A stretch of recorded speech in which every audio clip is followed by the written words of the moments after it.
Olá! Hoje o RDTV vai falar sobre um evento que será realizado em Cuiabá, que vai debater, entre outros, tráfico de animais, danos ambientais, mineração. Nós estamos hoje com o Procurador de Justiça, Luiz Alberto Esteves Scalopi, que é da área da Procuradoria de Justiça especializada em defesa ambiental e ordem urbanística, e é também presidente da Rede Latino-Americana de Ministério Público Ambiental. Muito obrigada pela sua presença aqui no RDTV. Tá, eu que agradeço. Como será esse evento? Vai ser o 8º congresso, né, da Rede Latino-Americana? Mato Grosso tem sediado os encontros mais importantes latino-americanos do Ministério Público Ambiental. Nós fizemos, o ano passado, o 15º Congresso Brasileiro do Ministério Público Ambiental, que foi o maior congresso realizado. Foi um congresso fantástico, porque nós debatemos muita coisa, foi uma sequência assim, de debates, de mesa, que funcionou. A aprovação foi grande. Eu acho que em função disso, e também com a presença nossa no Panamá, no congresso que foi o 7º Congresso Latino-Americano, lá eu fui eleito presidente do Conselho dos Ministérios Públicos Ambientais Latino-Americanos. Nós temos um pequeno recurso da ONU, da Organização das Nações Unidas, de um programa chamado PNUMA, que é um programa de apoio ao meio ambiente. Que, na verdade, ele é financiado pela agência que está no Panamá, né? É uma argentina que dirige lá, que nos auxilia nisso. Então, nós, nesse momento, teríamos poucos recursos, mesmo da ONU. E aí, sempre nós fizemos esse encontro nas capitais dos países. Então é a primeira vez que vai ser realizado, porque já teve um congresso antes, na verdade é o 9º. 9º porque o primeiro foi um preparatório. Então esse congresso é o primeiro que não se realiza numa capital de país, é numa capital de estado, né? E então nós estamos assim muito animados, né, com essa realização, porque além de trazer, e agora estão já 18 países latino-americanos estão confirmados, e além dos representantes dos estados brasileiros. Nós teremos mais aí, provavelmente, uns 10 a 15 mais representantes do estado brasileiro, além dos promotores do interior. E também é aberto ao público, né? A universidades, pesquisadores, as entidades. Então, é uma reunião de categoria, né? Porque é uma reunião de pessoas que estão todas experimentadas na defesa e na repressão ao crime ambiental e na defesa do meio ambiente. E uma das exigências da ONU é que a gente discuta o tráfico de animal silvestre e de produtos químicos. No caso, produtos químicos são exatamente os agrotóxicos no estado do Mato Grosso, também que são contrabandeados. Muita gente não sabe, mas o número de utilização por fazendeiros de agrotóxicos contrabandeado é alto. E aí tem um grande problema, não é por causa de preço simplesmente. Hoje a gente tem na legislação brasileira, que é avançada, o que se chama logística reversa. Aquele que vendeu é obrigado a buscar os vasilhames que ficam lá, restos radioativos e venenosos, que demoram para dispersar e, portanto, quando cai a chuva, vão para os rios, vão para as plantas. Mas com relação aos contrabandeados, eles descartam nas rodovias e outros lugares, e a gente não tem quem pega. E as prefeituras não têm especialista para isso. Então é um problema muito sério no Mato Grosso. O segundo, que eu comecei uma campanha agora, porque nós, na verdade, estávamos ausentes, e os promotores de justiça estão atuando na medida que podem, é na contenção do tráfico de animais silvestres. Isso também é uma coisa que as pessoas não sabem que é grave, porque o tráfico de animais silvestres é tão rico que tem máfias, e são máfias ligadas também, especialmente, já se comprovou, ao crack. Porque, como são máfias clandestinas, eles se interagem por mercadorias que valem, seja animais ou cocaína. Então, também essa é uma das razões para conter o tráfico de animais silvestres. E além do mais, o número de atropelamento, que eu não sabia, mas eu fiquei assustado com os dados da rodovia pela Odebrecht, que está reconstruindo, está com a concessão da rodovia até Sinop, é uma coisa assustadora, o número de animais que são atropelados, que isso inclusive vai acabando com a fauna. E nós não temos o direito de acabar com a fauna. O homem não é um animal que está com o direito de destruir o planeta, até porque ele mesmo morre, né, se fizer isso. E, além dessas duas discussões, nós vamos discutir mais duas coisas. Tem duas mesas importantes, que virá um professor peruano, que está em Salvador, falar sobre as cidades latino-americanas.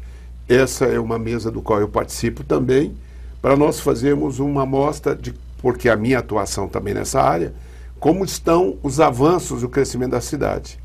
A cidade vão incorporar praticamente 80% da população mundial, segundo a ONU, em 2040. Portanto, tudo vai ser problema urbano. Então, nós temos de cuidar disso. Então, as cidades estão expandindo sem organização. Se a gente não planejar, vai acontecer, porque tem acontecido na periferia de Várzea Grande, Cuiabá, ou no próprio centro de Cuiabá, ou com a própria cidade de Várzea Grande, por exemplo, como outras cidades. Lucas do Rio Verde, por exemplo, que já foi uma cidade com maior IDH, que é o Instituto, que é um Índice de Desenvolvimento Humano, de Mato Grosso, hoje está com alto índice de violência. Inclusive, nós temos discutido de aumentar o número de promotores lá, porque eles não dão conta do número de processo crime. Nossa. Porque também teve uma última migração, segundo o IBGE, no Brasil acabou o êxodo rural. Isso é uma coisa importante. Quer dizer, a ida da pessoa da zona rural para a zona urbana. Ela tem crescido dentro da cidade.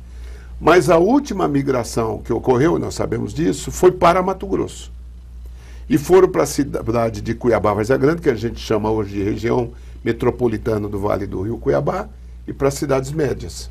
E esse é um processo que está acontecendo no Brasil inteiro, da cidade grande para as cidades médias. Então, as cidades estão inchando sem planejamento. Os prefeitos, e eu quero dizer assim, sobre a minha responsabilidade, as câmaras de vereadores especialmente, não estão se preocupando com isso. Ficam naquele do dia a dia, no cotidiano, atendendo eleitor, fazendo quebra-mola aqui, aquela coisa assim, e a expansão urbana, que são os loteamentos clandestinos, e propriamente os loteamentos organizados por grandes companhias, são feitos em desajuste, em desacordo com o orçamento, com a perspectiva futura, e a cidade vai ficando grande, vai ficando violenta, sem controle. A segurança pública não dá conta de toda a cidade.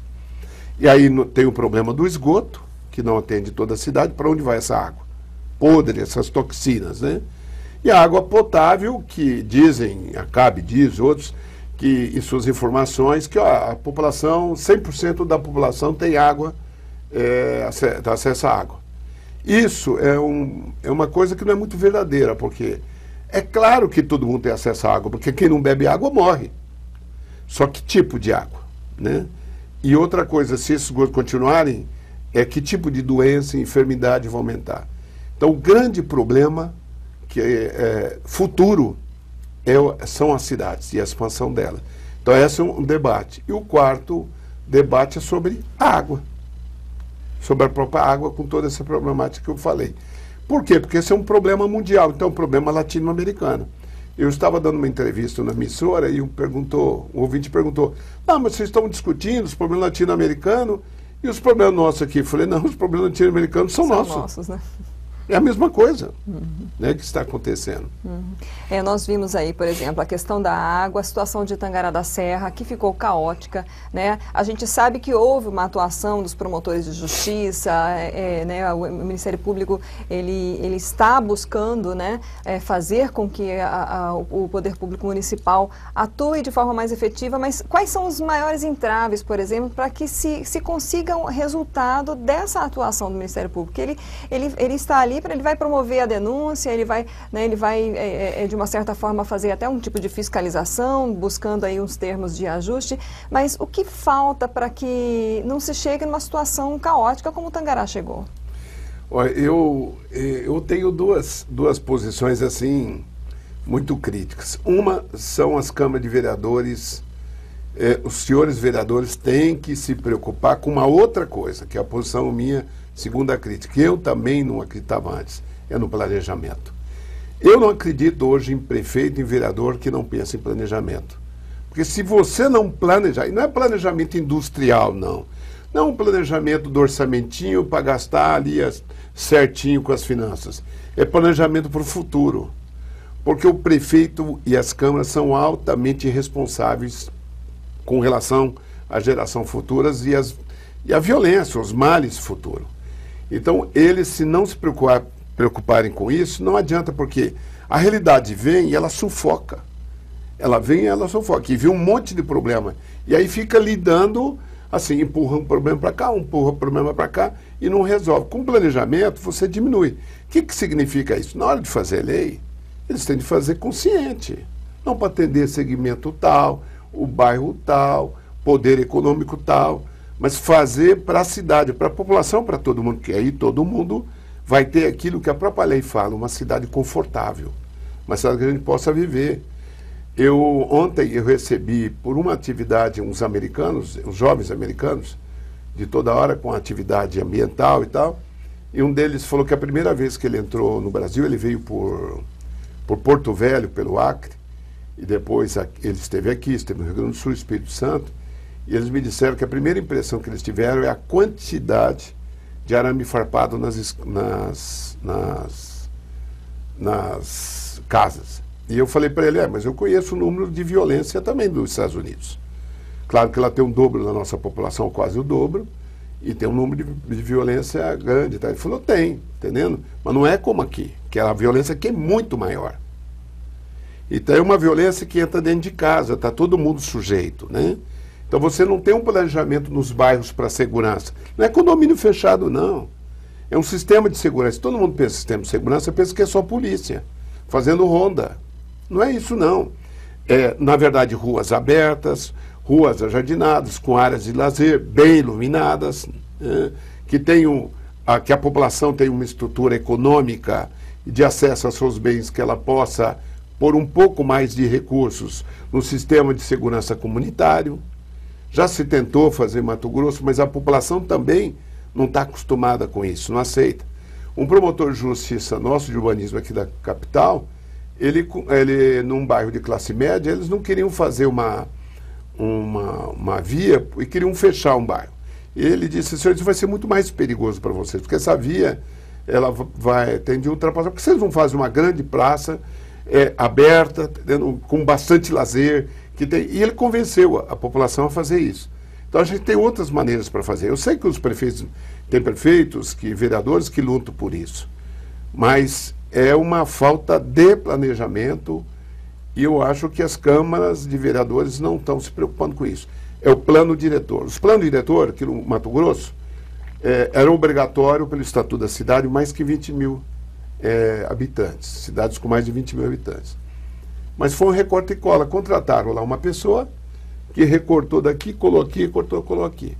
Agora o Estado está fazendo uma campanha, desde o governo passado, com o governo federal, que deu esse recurso, está continuando a Secretaria de Planejamento, Secretaria de Cidades, me parece que agora está responsável. No Estado tem 108 cidades para cuidar do seu plano diretor e também da sua política de resíduos sólidos. Nós temos um problema que eu, sim, dou risada porque tem tantas coisas trágicas aqui, por exemplo, são os lixões. As pessoas não sabem como essas coisas estão estourando. No momento, por exemplo, nós estamos com a liminar impedindo a mudança de um lixão para lá, além da guia, porque a prefeitura, o governo do estado, eles não se unem e entram de cabeça nisso. Então a gente recebe, por exemplo, no Conselho Estadual do Meio Ambiente, e a SEMA está lá, mas tem uma liminar, eu tive de fazer um voto que não, ainda foi por maioria no Consema, é minha tristeza, porque todo mundo deve ter consciência disso. Eu estou falando sabendo, e que eles me ouçam, que eles não podem deixar de fiscalizar isso, especialmente no Consema. Tem uma liminar para fazer um estudo de impacto ambiental. Eles queriam fazer um lixão sem estudo de impacto ambiental. Não é assim, porque se alguém pode ver ali atrás do Bradesco, em outros lugares, mais lá perto do Cochipó do Ouro, né, a Ponte de Ferro, são montanhas que vão se erguendo, né? Se não tomar cuidado, né, se for resíduos sólidos, neutros, como o pessoal diz, não tem problema de infiltração. Tem outros problemas, porque não se sabe o que vai depositar. Mas se for outros lixões, isso daí vira veneno até, né? Então é muito difícil. As cidades têm um problema grande. Se não planeja, daqui a um pouco você está morando do lado de lixão. A gente cansa de ver fotos de prédios ricos, muita estrutura, tem um muro e do lado um lixão. Ele acha que ele não está sujeito a isso, né? É difícil. Eu não canso de dizer também um problema como florais. Florais é um lugar que as pessoas moram, que se considerou um lugar de classe média, mas foi construído tão distante que não tinha duto de água nem missar de esgoto e rede de internet.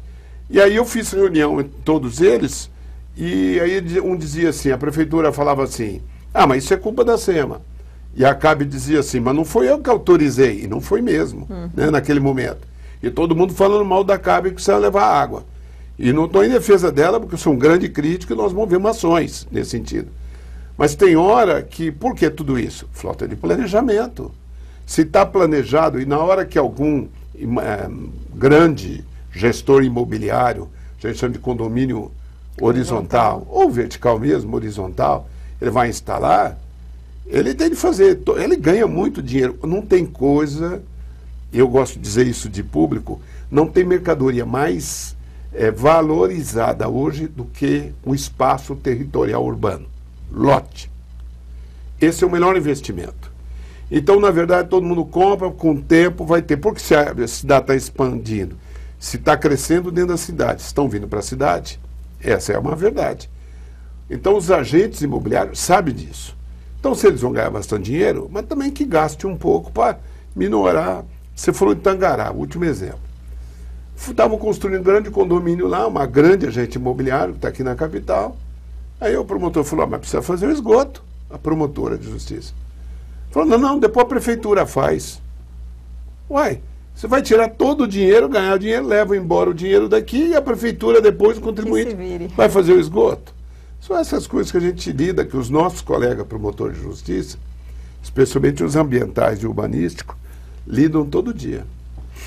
Bom, procurador, então nesse evento vai ser discutido tudo isso, né? Questão de água, poluição, o senhor falou aí no início da entrevista, tráfico de animais silvestres, né? Contrabando de agrotóxicos. Desse evento, vai sair algum documento, algum tipo de proposição aí para que os gestores, já que vai trocar aí, né, as prefeituras, a maioria no caso, vai sair algo para que sirva como um ponto de partida?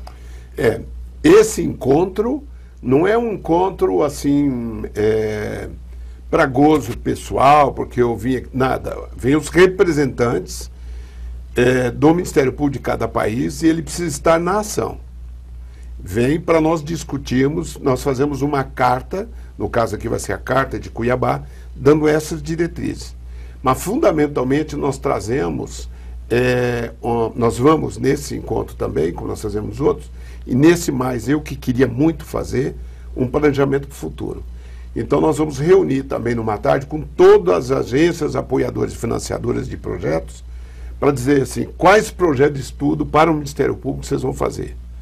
Nós temos vários projetos, tem uma fundação chamada Fumbil que está fazendo um debate sobre os TAC.